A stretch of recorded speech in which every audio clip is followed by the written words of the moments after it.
बरोबर किल्ल्याला चढायला सुरुवात केली ना की पाऊस सुरू होतो.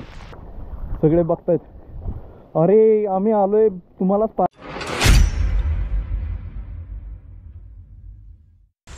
नमस्कार मंडळी, तुमचं या नव्या कोऱ्या करकरीत व्हिडिओमध्ये आणि या नव्या व्लॉगमध्ये तुमचं स्वागत. आज आपण तुम्हाला या एक नव्या गडाची, या एका अपरिचित गडाची तुम्हाला आज सफर घडवणार आहोत. ते पाहण्यासाठी असाच पुढचा व्हिडिओ पूर्ण पाहत चला.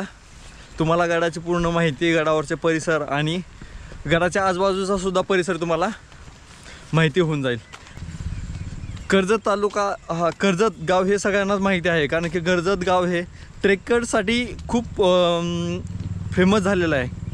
आणि त्यामुळे इथले जे किल्ले आहेत ना कर्जतच्या बाजूचे, त्याच्यामुळे हा गाव अनेक प्रचलित झालेला आहे. त्यात आले राजमाची म्हणा, पेठचा किल्ला म्हणजेच कोथळीगड, पुन्हा आपल्याला इथे इरशाळगड, कर्नाळा, परत इथून अनेक राजमाची, हे असे बरेचसे किल्ले, ढाकबैरी म्हणा, असे बरेचसे किल्ले आपल्याला इथे पाहायला मिळतात. त्यामुळे हा कर्जत तालुका किंवा कर्जत गाव हे अनेक प्रचलित झालेलं आहे. आणि त्यातच हा येणारा, कर्जत तालुक्यात येणारा हा सोंडाई किल्ला 1200 फूट फक्त उंच आहे. चढण्यासाठी केवळ फक्त एक 1.5 तास लागतो. या गावाला जाण्यासाठी दोन रस्ते आहेत, वावर्ली मार्ग एक आणि हा सोंडाई मार्ग एक. सोंडाई हे गडाच्या पायथ्याचं असलेलं गाव आहे. आणि इथे तुम्हाला राहायची आणि जेवणाची सोय होऊ शकते. इथे शाळेत जे जिल्हा परिषदची शाळा किंवा ज्या शाळा असतील ते इथे राहण्याची सोय होते. त्याची सोय ही आपणच करावी लागेल. आणि जेवणाची सोय इथे गावकरी करून देतात पैशामध्ये. याची गड श्रेणी आहे जी ते आपण म्हणू शकतो ते मध्यम श्रेणीमध्ये हा मोडतो.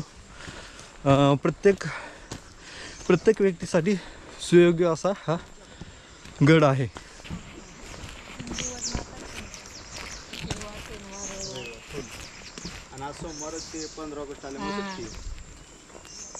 हे 2-3 दिवस ह्याच्यामुळे फक्त हे मेन रस्ता आहे का? तिथून गेला बघा रोड, तो दिवाळीला फुल जत्रा भरते ना वरती. हा, सोंडाई दिवशी, दिवाळी दिवशी. हा, एवढी पब्लिक ना बाबा, ये वाटायला पण त्या रोडला गाड्या तुम्ही बघाल ते नाही किल्ल्यावर बाबा. गाड्या पण जातात वरी का? इथपर्यंत जातात ना. हा का? उन्हाळ्याची दिवाळीच्या टायमाला. आणि दरवर त्याला अदुगार 2 दिवस रोड करा येते ना JCP, ते आमच्या कार्यकर्ता इथला बोरगाव मंडळी. त्या काकूला बोललं असता, काकूने सांगितलं की इथे दिवाळीला एक सोंडाई देवीची यात्रा असते, तर लोक त्यासाठी गर्दी करतात आणि इथे येतात. राहायचं इथे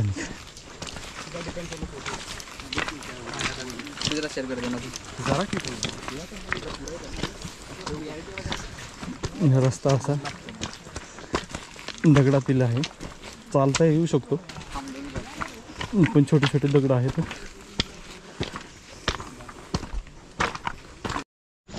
मित्र, थोडंसं वर चढून आल्यानंतर आपल्याला इथे किल्ले सोंडाई म्हणून लागतं.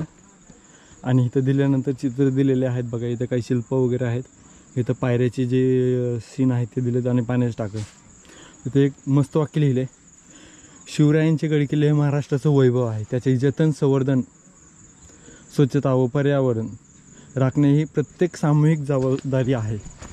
हे मला असं वाटतं की ही जबाबदारी जी आहे ना, ती प्रत्येकाने पार केली पाहिजे. कारण की हे गड किल्ले ना आपल्याला बाकीच्या राज्यामध्ये नाही पाहायला मिळतं. हे महाराष्ट्राचं वैभव आहे, ते आपण जतन केलं पाहिजे आणि ते राखलं पण पाहिजे. ही म्हणजे दुसऱ्यांना सांगायची वेळ नाही यायला पाहिजे की आपण कुठे काय केलं पाहिजे आणि कोणती गोष्ट कुठे केली पाहिजे. तर प्रत्येकाने ही एक काळजी करायला पाहिजे की गडावर आल्यानंतर आपण गडाची किती चांगल्या प्रकारे देखरेख करू शकतो किंवा जतन करू शकतो याचा एक स्वतः अभ्यास केला पाहिजे, जेणेकरून हे गड जतन होतील आणि आपल्या पुढच्या पिढीला आणखीन कितीतरी पिढीला आपल्याला पाहायला मिळतील. आणि हे महाराष्ट्राचे जे वैभव आहे ना ते असंच कंटिन्यू आणखीन पिढ्याना पिढी लोक बघत बसतील. हे आपण असं जतन केलं तर हे होऊ शकतं आणि ते आपण जतन करू शकतो. ही मानसिकता ठेवायला पाहिजे. मित्रांनो, हा तुम्हाला आसपासचा परिसर सांगतो. ही जे आहे ना, हे धरण दिसतंय छोटंवालं, हे वावरली धरण आहे.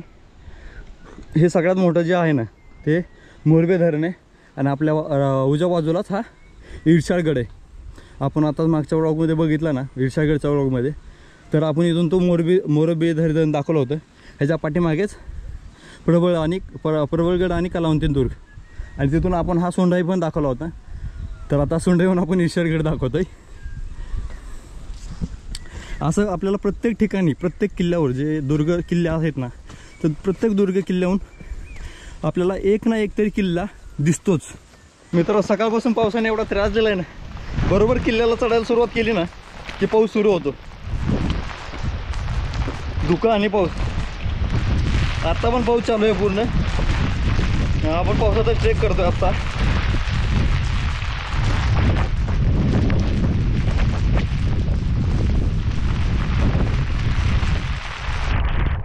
आता पाऊस भरपूर चालू आहे आणि इथे असे छोटे छोटे दुकानं आपल्याला प्रत्येक ठिकाणी लागतात. पाऊस चालू आहे. जनावर सुद्धा आले तिथवर बघा, ते पण किल्ला पाहतात सगळे. बघा हे जनावर किल्ला पाहायला आले. नमस्कार मंडळी, आपल्या इथून आता जिन्याचा मार्ग लागला आणि इथे एक बोर्ड आहे जे काही नियम सांगितलेले आहेत की धूम्रपान वगैरे करू नये किंवा. तर आता आम्ही ते आता येत आहेत वाटतं. तर इथे खाली काही मुलं धूम्रपान करत होते. आता इतके नियम सांगून पण लोकांना कळत नाही. आता इथं आणखी एक नियम आहे की आपण नियम मोडू नये, मनुष्य आहोत जनावर नाही. तर मनुष्य तर मनाला लाजच वाटते. आता हा एक शिडीचा मार्ग आहे पहिला आणि आपल्याला आणखी एक शिडीचा मार्ग लागतो जो दुसरा आहे.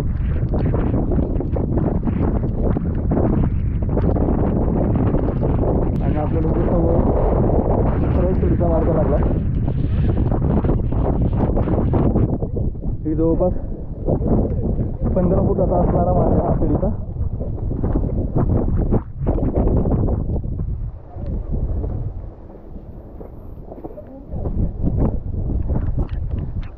हा दुसरा शिडीचा मार्ग आहे.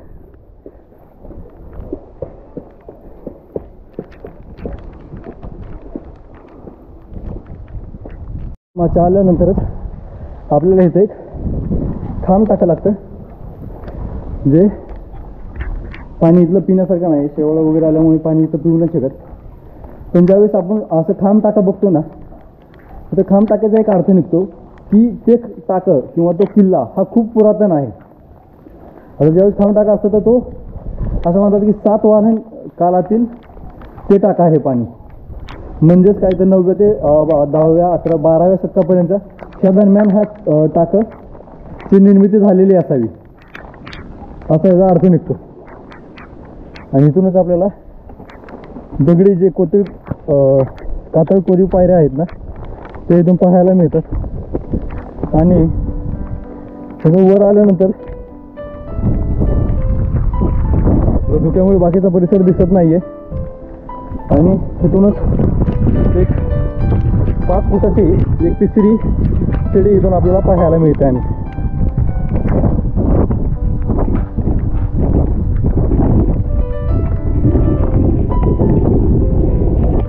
तुम्ही कोण पुजारी का? ओके, गावचे सोंडायचे म्हणजे वावरली का सोंडायचे? वागेश्वर. ओके. आणि आपल्याला इथे जे आपण खाली चित्र पाहिले ना तर ते इथे आपल्याला प्रत्यक्षात पाहायला मिळते. हे सोंडाई देवीचं मंदिर. आपण आलेलो आहोत गडमाथ्यावर सोंडाई देवीचं मंदिर आहे. तुम्ही आता जे पाहिलं ते सोंडाई देवीचं मंदिर आहे.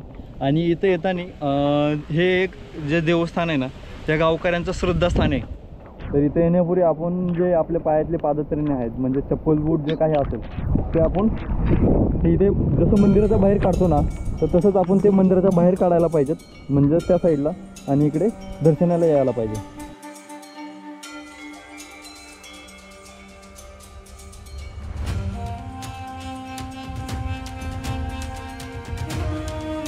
तरी आपल्याला पुण्याहून आणि मुंबईहून हा ट्रेक वन डे होऊ शकतो आणि पुण्याहून खूप जास्तीत जास्त झालं तर एक 50 आणि 70 एक 60 ते 70 किलोमीटरच्या अंतरमध्ये हा येणारा किल्ला आहे. अपरिचित आहे पण ह्या किल्ल्यावर आपल्याला पाण्याचे टाके पाहायला मिळतात आणि या किल्ल्यांचा ज्या उपयोग आहे ना तो इथल्या ज्या आसपासचा ज्या परिसर आहे ना त्याच्यावर लक्ष ठेवण्यासाठी केला जात असावा. इथं सोंडाई देवीचं मंदिर सुद्धा आपल्याला इथे छानसं पाहायला मिळतं आणि या जर किल्ल्यावर जरी अवशेष जास्त कमी नसले ना तर इथल्या नैसर्गिक आणि आल्हादायी वातावरणामुळे हा एक पर्यटनासाठी आकर्षण भाग बनून जातो. तुम्ही वन डेसाठी इथे येऊ शकता. तुमची जी गाडी आहे ना जी 2 व्हीलर असेल 4 व्हीलर असेल ती सोंडाई जे गाव आहे हे बेस विलेज या गावचं तिथपर्यंत गाडी येते आणि तिथून इथे वर येण्यासाठी जर तुम्ही ट्रेकर असाल तर तुम्हाला हार्डली अर्धा तास लागतो आणि जर म्हणजे खूप जास्त ट्रेकिंग वगैरे करत नसाल तर मॅक्झिमम तुम्हाला एक तास ते 1.5 तास तुम्हाला येऊ शकतो. मध्यम श्रेणीमध्ये आहे आणि किल्ला इझी चढू शकतो म्हणजे प्रत्येकजण चढू शकतो. लहान मुले म्हणा किंवा मोठे माणसं म्हणा तर प्रत्येकजण चढू शकतो. प्रत्येकाला ठिकाणी तर रेलिंग आहे. असा हार्ड असा पॅच एक पण नाही आहे या गडावर. या गडाचा इतिहास सांगायचा झाला तर तो फारसा कुठे आढळत नाही. जरा थांब वरदर उभं मारू. हॅलो ए थांब रे थांबा जरा दगडावर टाक चिकलत नको टाक हातात राहावी.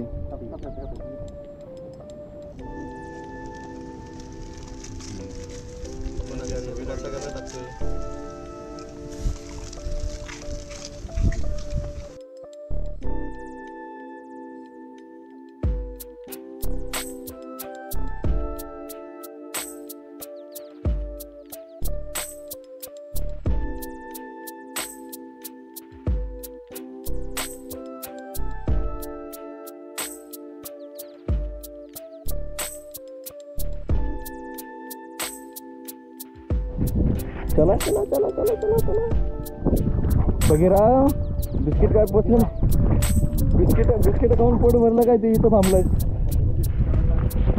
खाल्लेले बिस्किटाला जाग जरा थोडंसं तर आता आणि पाहिजे तुला दोघं जागा आमच्या.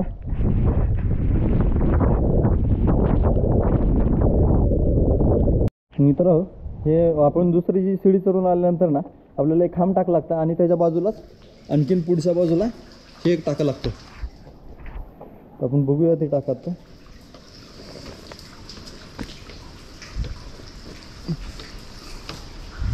हो का. हे साईडचं टाका आहे इथे हे 2 टाके आहेत.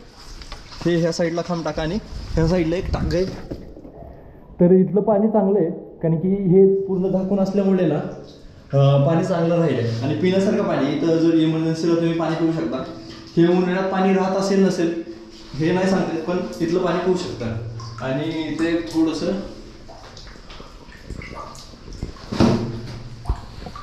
कोरं आहे मस्त आहे पाणी ना पिण्यासारखं पाणी येतं एकदम शुद्ध झाकून आहे आणि थोडंसं अडवळणी असल्यामुळे ना चांगलं राहिले. आणि इथून दिसणारा हा असा समोरचा परिसर. मित्र आपल्याला जी पहिली शिडी आहे ना बघा ही जी पहिली शिडी आहे तिथून शिडीनंतर आल्यानंतर आपल्या डाव्या बाजूलाच इथून हा असा रस्ता दिसतो. इथून इकडे रस्ता जातो. ह्या रस्त्याच्याच डाव्या बाजूला आपल्याला इकडे पाण्याचा टाका दिसतं. पाण्याचं टाकं हे असं पाण्याचा टाका आहे कोरीव टाका आहे आणि पाणी म्हणजे इमर्जन्सीला पाणी पिऊ शकता एवढं तर चांगलं आहे. इथले जी छोटी छोटी दुकानं आहेत ना जे झोपडीचे दुकान आहेत ना ते इथं दिसतात आपल्याला. इथपर्यंत दुकानं येतात आणि इथून आपले रेलिंगचा मार्ग चालू होतो आणि इथून वरी हार्डली आपल्याला एक 15 रेलिंगमधून 15 ते 20 मिनटात आपण गडमाथ्यावर जाऊ शकतो. जिथं सोंडाई देवीचं मंदिर आहे तिथे आपण पोहोचू शकतो. जास्त अवघड नाही आहे आणि खूप खूप सुंदर असा निसर्ग इथे पाहायला मिळतो. हे जोड पाण्याचे टाके आहेत, सुंदर अशा पाण्याचे टाके आहेत. हे बघू शकताय तुम्ही, बघा हे एक आणि हे एक, दोन असे दोन पाण्याची टाकी इथं पाहायला मिळतात. इथे दोन, पहिली शिडी पार करून गेल्यानंतर तिथे दुसरा, पहिली शिडी पार करून गेल्यानंतर ना तिथे डाव्या बाजूलाच आपल्याला तिथे खांब पाण्याचं टाकं लागतं आणि त्याच्या वरी दुसरी शिडी पार करून गेल्यानंतर समोरच आपल्याला दोन जोड टाके लागतात. एक त्यातलं खांब टाके आणि दुसरं साधं टाके म्हणजे कोरीव टाके. तर असे गडावर आपल्याला टोटल 5 पाण्याचे टाके पाहायला मिळतात. सगळे बघतायत, अरे आम्ही आलोय तुम्हालाच पाहायला, तुम्ही भिवू नका, आम्हाला मारू नका फक्त.